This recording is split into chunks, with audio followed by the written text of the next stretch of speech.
주님 제자였던 가룟 유다는 주님과 함께 3년 이상을 동고동락했습니다. 그런데 오늘 본문은 그 가룟 유다가 주님을 배신했다는 내용의 기록입니다. 안타까운 일이죠. 그런데 더 안타깝고 놀라운 것은 주님의 삶과 가룟 유다의 삶을 비교하고 싶지 않지만 비교해 보면 비슷해요. 삶의 흔적이 비슷합니다. 뭔가 목표를 정하는 것도 비슷하고, 그리고 노력하는 것도 비슷하고, 그런데 결말은 정반대입니다.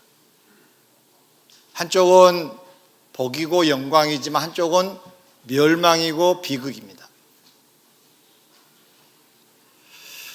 왜 이 본문을 오늘 소개하게 되었느냐 하면 사순절 기간이어서 주님의 행적이 이때쯤 일어나지 않았을까, 이런 생각을 가져보면서 특별히 어떻게 살면, 어떤 스타일로 살아야 끝에 웃을 수 있겠느냐는 거죠. 끝에. 과정에 웃는 것이 아니고 끝에 웃을 수 있겠느냐는 거죠. 복이고 영광이겠는가? 그 답을 얻고자 원치는 않지만, 싫지만 가룟 유다와 주님의 삶을 비교해 보려고 합니다. 첫째로 가룟 유다부터 생각해 보겠습니다.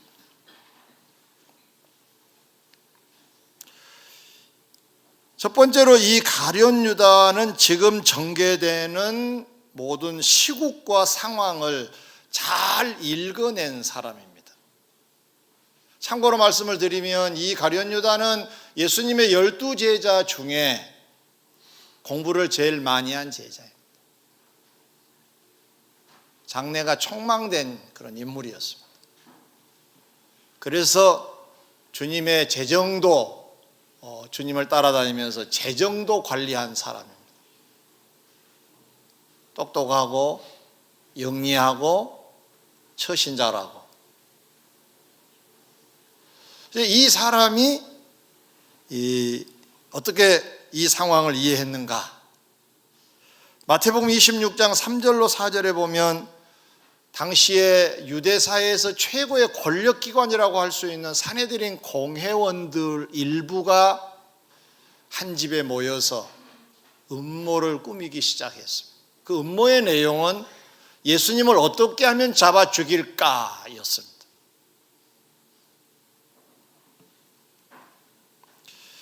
그런데 참 놀라운 것은 마태복음 26장 2절, 12절 전번에 우리가 본 내용들이죠. 여기에 보면 예수님이 친히 말씀하시기를 내가 십자가에 죽는다, 이런 말씀을 하셨어요. 그리고 향유를 부었던 그 여인의 사건을 두고도 말씀하시기를 이 여인이 나의 장례를 준비하고 있다는 말씀도 하셨어요. 당신도 세상을 떠나시겠다고 하고 장례 얘기까지 하시고, 또 산헤드린 공회는 지금 현재 음모를 꾸미고 있고, 누구보다도 안테나가 높았던 가룟 유다는 이 상황을 잘 감지했습니다. 산헤드린 공회원들의 움직임, 예수님의 말 한마디, 행동 하나 종합해 볼 때 예수님은 십자가에 죽으시겠구나 하는 상황을 읽어냈습니다. 그건 맞은 정보였습니다. 정확한 상황 인식이었습니다. 작은 두 번째로, 이 긴박한 상황에서 그는 자신이 어떻게 해야 될 것인가를 또 찾게 됩니다. 사람이 그렇잖아요. 상황을 인식하면 다음에 내가 뭘 어떻게 해야 되지? 라는 것이 결정이 되지 않아요. 요즘도 촛불을 켜고 태극기가 날립니다. 저들이 왜 저렇게 하고 있는 거죠? 뭔가 상황을 파악을 하고 자기들이 뭔가 해야 되겠다고 판단되어서 촛불을 들기도 하고 태극기를 들기도 하는 거겠지요. 어떤 사람은 집에서 침묵하기도 하고 다양하게 형태는 나타나지만은 분명한 사실은 뭔가 상황을 읽고 있다는 것입니다. 그래서 태극기를 들자, 촛불을 들자, 침묵하자로 결정이 된 거죠. 자기 할 일이 발견된 거죠. 가룟 유다는 지금까지 산헤드린 공회원들이 죽이고자 한 그 예수님과 3년 이상을 동고동락한 사이 관계입니다. 그러면 저들의 레이더망에 자기의 이름이 왜 없겠습니까? 예수를 죽이자라고 하는 저들의 계획서 속에 가룟 유다도 왜 끼어있지 않았겠습니까? 재정 담당자인데. 옛날이나 지금이나 정치하는 사람들은 모두 다 정보 안테나가 높습니다. 예수님의 12명의 제자들이 누구인가를 잘 알고 있습니다. 실제로 예수님이 세상을 떠나신 이후에 예수님의 제자들을 한 명씩 산헤드린 공회당으로 체포해서 가서 협박하고 때리기도 하고 하는 일이 벌어졌지 않습니까? 왜 이런 일이 벌어졌습니까? 조직을 알고 있었기 때문에 그렇습니다. 그러면 이 상황을 지금 분석할 때 예수님이 십자가에 돌아가신다. 그러면 그 명단 속에 우리도 있을 거야, 나도 있을 것인데 그럼 내가 살아야 되는데 어떻게 해야 되지? 하는 생각을 왜 가룟 유다는 안 했겠습니까? 영리한 사람입니다.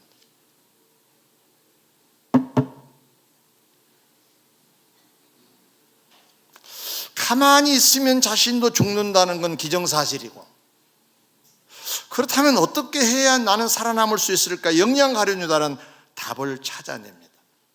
그런데 그 답을 찾아내기 바로 직전에 누가복음 22장 3절에 보니까 유다에게 사탄이 들어갔다. 자, 지금 생각이 몽글몽글 떠오릅니다. 예수님이 죽을 건데, 예수님이 죽고 나면 우리 차례인데, 그러면 어떻게 해야 되나 하고 궁리하고 있을 때 가룟 유다 속에 사탄이 들어왔다. 그래서 합세를 해가지고 떠오른 생각이 주님을 팔자.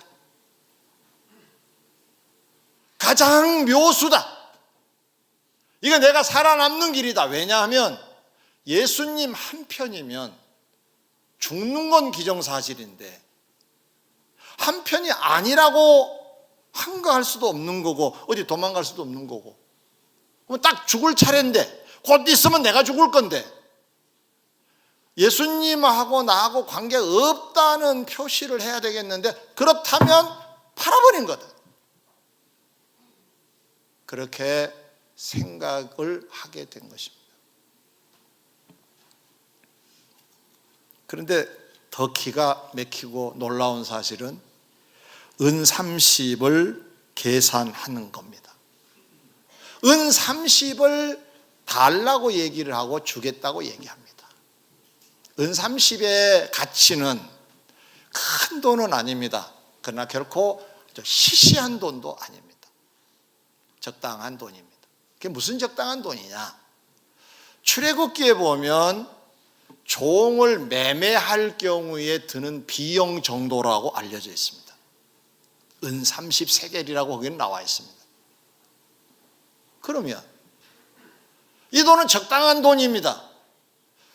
예수님을 파는데 거액을 받았다고 합시다. 그러면 다음에 산헤드린 공회에 보복이 또 들어올 수 있습니다. 저놈이 예수 넘겨준다는 조건으로 우리에게 떼돈을 벌어 그렇게 공격에 올 수 있는 빌미가 됩니다. 한편으로는 시시하게 돈을 받았다고 칩시다. 무슨 꼼수가 있는 건 아니야? 하고 타켓이 될 수 있습니다. 묘수를 찾아낸 게 은 30이고 예수님을 파는 것이었습니다.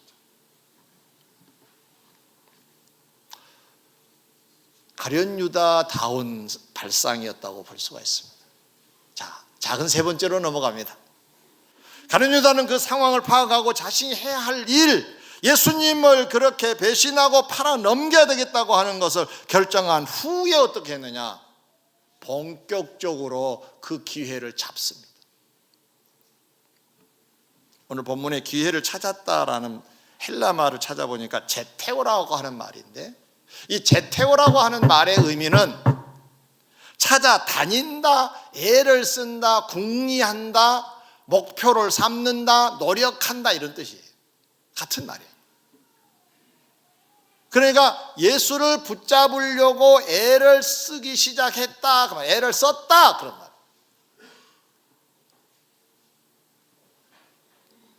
예수님이 겟세마네 동산으로 가신 것을 잘 안 가룟 유다는 거기에 하속들을 거느리고 겟세마네 동산으로 찾아갑니다.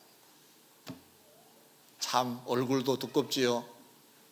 예수님의 제자의 자리에 있었던 사람이 예수님을 파는 그 무리들의 선봉에 서서 예수님을 넘겨주는 자리에 서 있습니다. 보통 얼굴 갖고는 못하겠죠. 얼굴이 좀 두꺼워야 할 수 있는 거죠.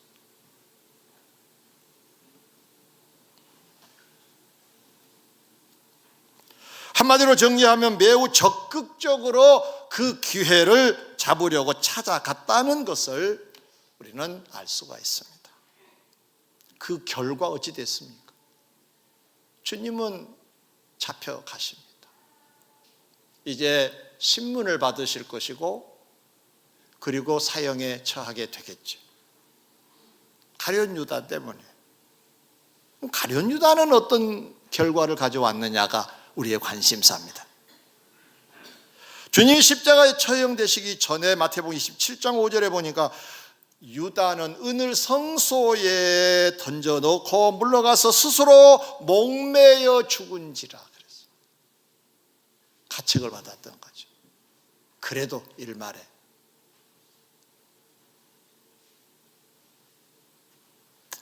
여기서 은을 성소에 던져 넣었다는 말은 처음에 받았던 은 30을 말합니다. 그래서 던졌단 말은 나 아니야 나 그거 안 하고 싶어 이런 행동입니다. 그러나 그 때 늦은 거죠. 이미 거래가 되었고 예수님은 잡혀갔습니다. 목매어 죽었다. 사도행전 1장 18절에서는 이걸 보충하기를 창자가 터져 죽었다라고 되어 있습니다. 창자가 터져 죽었다, 목매어 죽었다, 이중으로 되어 있습니다. 우리가 이것을 정리를 하면 목매어 죽었는데 떨어져, 날카로운데 아마 떨어졌든지 창자가 흘러나올 정도가 되었다고 이해할 수가 있습니다. 그리고 이 은을 사내들인 공회원들은 땅을 샀는데 그 땅을 공동묘지로 사용했다고 했습니다. 피바치라고 하는 이름을 붙이기도 하고, 한마디로 말하면 그와 그의 모든 흔적들은 비극이었고 비참했다는 내용입니다. 사랑하는 성도 여러분, 가룟 유다를 통해서 얻을 수 있는 교훈은 무엇일까요?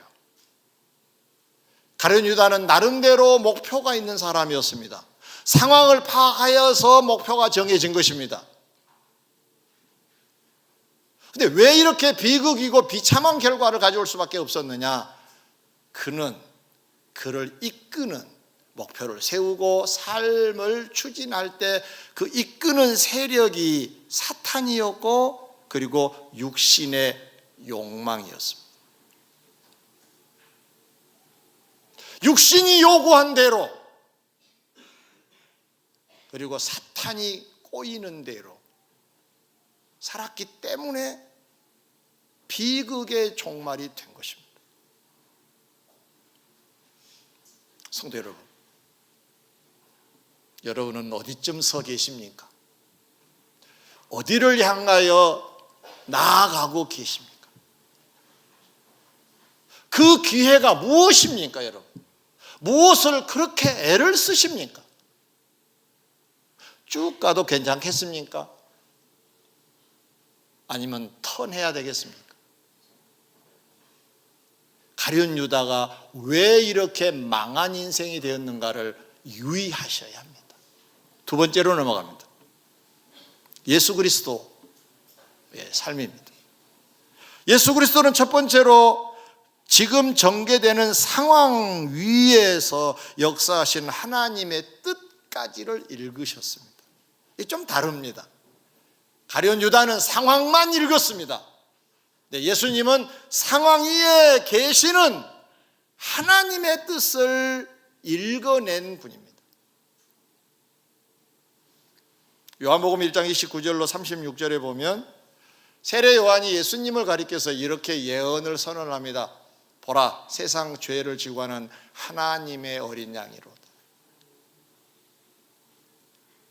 구약에는 사람들의 죄를 용서받기 위해서 하나님 앞에 어린 양을 제물로 드려서 제사를 드렸습니다. 그럼 하나님이 용서하셨습니다. 그 길을 알고 있었습니다. 근데 지금 요한은 그 예수님을 바라보고 공생애를 시작하는 예수님을 바라보고 뭐라고 선언하느냐? 하나님의 어린 양, 제물이 되실 어린 양, 세상 죄를 지고 갈, 백성들의 죄를 지고 갈 어린 양이라고 예언을 하고 비유를 했습니다. 마태복음 26장 2절에 보면 유월절을 앞두고 계신 예수님의 행적이 소개되는데, 이 유월절에 십자가에 못 박히기 위해서 잡혀갈 것이라는 말씀을 하셨습니다. 자, 유월절의 어린 양이라고 예언된 예수님, 그 유월절이 되셔서 희생하시려고 지금 이 자리에 있다는 걸 아셨다고 말이죠.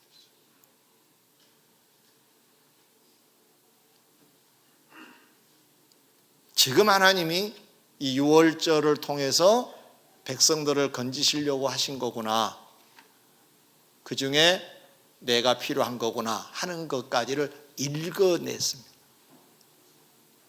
여러분, 세상을 살아가실 때 요즘 뭐가 뜨는 직업이야? 무슨 업종이 요즘 떠? 이 정보 안테나가 높아서 잘 파악을 하면 돈 벌 수 있습니다. 뒷북치는 사람은 돈 잘 못 봅니다. 나 거기서 머물면 안 된다는 겁니다. 예수 믿는 사람들은 플러스 그 위에서 통치하고 계신 하나님의 뜻, 하나님의 마음을 읽어내야 내가 할 일이 찾아진다는 거죠. 그걸 읽지 못하면 다른 사람이 어쩌니까 거기 가고, 다른 사람이 저러니까 나도 거기 가고, 그럴 수밖에 없다. 그렇게 맥없이 사는 인생이 되면은 그 인생은 복되지 못합니다. 예수님께서는 그 뜻을, 하나님의 뜻을 아시고 어떤 결심을 하게 되는가요? 하나님께서 인류의 구원을 시작하시는구나라고 하는 뜻을 헤아리시고 나서 당신이 결심한 게 있습니다. 이게 어느 정도로 중요하냐? 마태복음 25장에 보면 달란트 비유가 나오는데, 1달란트, 2달란트, 5달란트 받은 종들이 등장합니다. 주인은 주님을 비유한 겁니다. 종들은 성도들을 비유한 건데, 거기에 다음에 심판석상에 해당되는 주인이 돌아와서 종들을 부릅니다.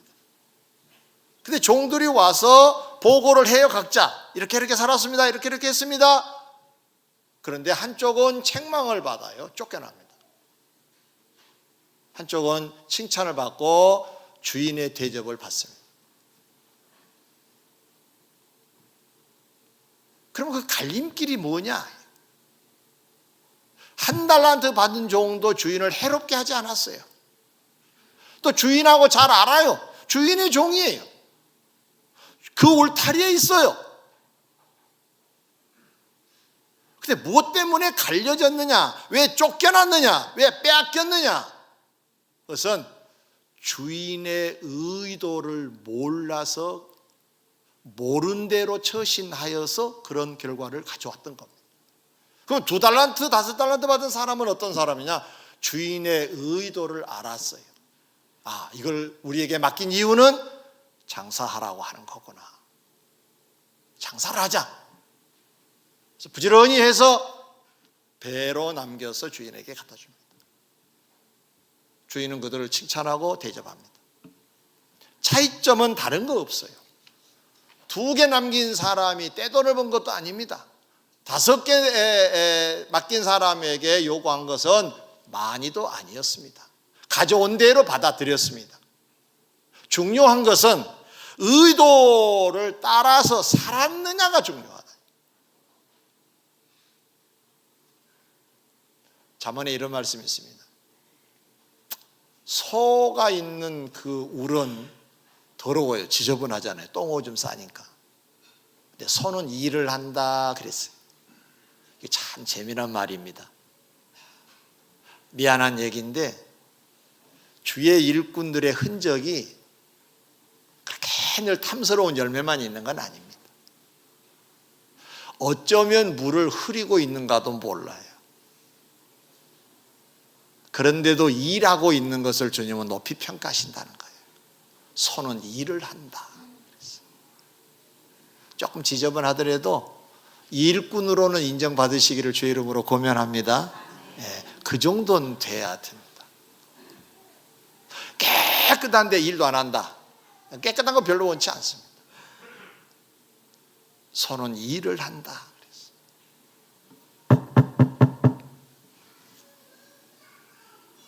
2달란트, 5달란트 받은 사람들은 의도를 알아서 장사를 했고 그래서 칭찬 대상이 되어 대접을 받게 됐습니다. 주님은 친히 이렇게 말씀하셨습니다. 당신이 이 땅에 오신 목적을 말씀하시기를 히브리서 10장 7절에 하나님의 뜻을 행하러 왔습니다. 그 십자가에 죽는 거였다는 거예요. 그걸 아셨어요. 하나님의 뜻을 아까 인류의 구원이라 그랬죠. 그것을 그러면 내가 해야 될 일이 뭐지를 찾아낸 것이 내가 죽어야 되는 거구나 하는 걸 찾아낸 거. 마태복음 26장 2절에서도 친히 말씀하십니다. 인자가 십자가에 못 박히기 위하여 팔리리라는 말씀하세요. 못 박혀야 되실 것을 아셨어요. 내가 못 박혀야 되는구나, 팔려야 되는구나, 아셨어요. 굉장히 중요한 겁니다. 자, 그럼 세 번째로 주님은 이 시점에서 어떻게 처신하시는가? 하나님 뜻을 읽어내고 자기 할 일을 확인한 후에 본격적으로 그 기회를 잡으려고 움직이신 모습을 볼 수가 있습니다. 이사야 53장 7절에 보면 예수님에 대한 예언이 이렇게 나와 있습니다. 재판석상의 모습이 소개되는데요, 변명의 기회를 갖지 않으시고 침묵하실 것이다 라고 예언이 되어 있어요. 도살장에 끌려가는 짐승들처럼 침묵할 거다.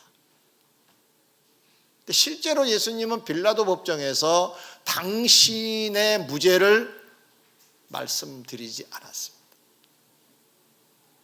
요즘은 죄가 많이 있어도 난 죄가 없어 그런 쪽으로 많이 일관되잖아요. 사람은 너나 없이 형량을 줄이거나 무죄를 선고받기 싶어서 본능적으로 나온 게 그 거짓말이에요. 근데 예수님은 일반적이지 않으셨어요. 당신 죄가 있다고 저들이 떠들고 있는데 당신 할 말 있으면 해도 예수님은 거기에 변명하지 않으셨다는데 왜 그러셨을까요? 죽으시려고. 왜 죽으시려고 한 거죠? 하나님의 뜻이었어요. 그래야 구원이 이루어지기 때문에 죽어야 된다고 하는 결심, 그 기회를 붙잡고 계셨던 거죠. 그 결과 어떻게 되었습니까? 빌립보서 2장 8절 이하에 보니까 부활하셔서 승천하신 예수님에 대한 하나님의 대접이 소개됩니다. 하나님이 그를 지극히 높여 하나님 보좌 우편의 영광을 주시고 천상천하 모든 피조물들에게 예수께 무릎을 꿇게 하시고 그리고 모든 피조물들이 주라고 시인하게 하셨다라고 되어 있습니다. 영원히 웃는 자리에 계셨다는 겁니다. 조금 찰나에 웃는 것이 아니고 영원히 웃는 길을 주님은 걸으셨다는 것입니다. 사랑하는 성도 여러분, 이 주님을 통해 무슨 교훈을 우리가 얻을 수 있나요? 읽어내는 건 가룟 유다나 예수님이나 똑같습니다. 그런데 가룟 유다는 상황만 읽었어요. 하나님이 뭘 원하신가까지는 못 읽었습니다. 그게 실패한 겁니다. 우리는 상황도 읽어야 되겠지만 그 배후에 계신 하나님의 뜻도 읽어야 바른 처신을 결심할 수가 있습니다. 아멘. 그리고 그 목표가 결정이 되어지면 그 기회를 잡기 위해서 노력할 때 한 만큼 성공이 된다는 교훈입니다. 적용해 보겠습니다. 마태복음 25장에 보면 양과 염소 비유가 나옵니다. 우리가 많이 언급한 비유이죠. 그런데 여기에 보면 지옥 갈 자와 천국 갈 자가 나눠집니다. 천국에 대한 비유예요. 도대체 누가 어떤 사람들이 어떻게 사는 사람들이 천국에 가는가 봤더니 뭐 하늘에 가서 별 따고 뭐 올라가서 달 따고 이런 사람들 아니에요. 잘 보세요. 배고픈 사람에게 먹을 걸 준 사람이라. 목마른 사람에게 마실 걸 준 사람이라. 나그네 된 사람을 영접해 준 사람이라는 것. 그리고 병든 사람을 돌아본 사람, 옥에 갇힌 사람을 가서 본 사람, 그 사람들이래요. 가만히 이렇게 묵상하다 보면 이 사람들은, 아니 그 대상들은 우리 주위에 많이 있어요. 오늘 다 찬찬히 들여다보면 배고픈 자도 있을 겁니다. 그 배란 꼭 어떤 음식의 배고픔만이 아닐 겁니다. 뭔가 인생이 허전하고 외롭고 이런 사람도 배고프다고 할 수가 있습니다. 목마른 사람, 뭔가 갈증이 심한데 충족되지 않아서 고통 중에 있는 사람들, 행복을 꿈꾸지만 행복해지지 아니하는 사람들, 건강하기를 바라지만 건강해지지 않는 사람들, 또 우리 교회 처음 나온 분들, 아니면 오랜만에 나온 분들, 어쩌면 나그네들이라고 할 수가 있겠죠. 우리 주위에 있어요. 병든 사람 더 많습니다. 이러한 사람들이 우리 주위에 있는데, 자, 그동안에 우리는 어떻게 살았는가? 우리를 한번 점검해 볼 필요가 있어요. 아이고 아프구나, 그게 끝이에요. 누가 그랬대, 그게 끝이에요. 상황은 파악을 했어요. 아프대, 뭐하대 상황은 파악한 거예요. 그래서 우리가 처신한 게 뭡니까? 가룟유다가 내 살기 위해서 하는 것처럼 그렇구나. 불쌍하기는 하지만은 내 호주머니가 비는 건 내가 원치 않아. 내가 어떻게 번 돈인데, 피 같은 돈인데 쓰면 안 돼, 이런 생각이 들 수 있겠죠. 그래서 꼼짝을 안 해요.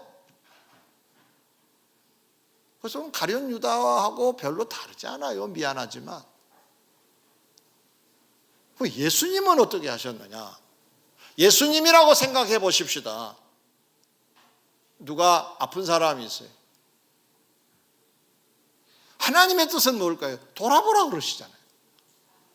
우리의 처신은 돌아보는 거예요. 아이고 얼마나 힘드세요. 자, 기도해 드릴게요. 뭐 좀 응원도 하고 뭔가 좀 이렇게 격려하고, 이것이 하나님의 뜻이고 이 행동이 바로 예수님의 행동, 예수님이 비유 속에 보여주신 행동이 우리에게 요구된 행동이네요. 그러면 천국행이 됐다고 하는 얘기는 하나님의 대접을 받게 되는 예수님과 같다는 얘기입니다. 결론입니다. 상황도 잘 읽어야 되겠지, 그렇죠? 상황을 모르면 좀 그래요. 아, 이때가 지금 무슨 때지? 알아야 돼요.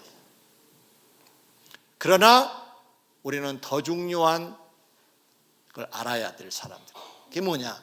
하나님의 마음이에요. 하나님이 지금 뭘 원하시는가? 오늘 이 본문을 통해서 우리에게 주시는 메시지는 뭔가? 오늘 종의 설교를 듣고 있는 저와 여러분들은 하나님이 왜 듣게 하셨는가를 찾아내셔야 해요. 그리고 여러분이 그러니까 내가 이렇게 해야 되겠구나가 나와야 해요. 설교 들었다. 그러면 안 돼요. 하나님이 왜 이 설교를 듣게 하셨나? 하나님의 마음을 읽으셔야 된다고요. 그래서 뭔가 결심이 되어지면 그것을 이룰 때, 기회를 잡으려고 할 때, 잡을 때 영광과 복이 될 줄 믿습니다. 가룟 유다는 비극으로 끝났습니다. 예수님은 영광으로 영생이 됐습니다. 여러분도 주님을 닮으시기를 주의 이름으로 축원합니다.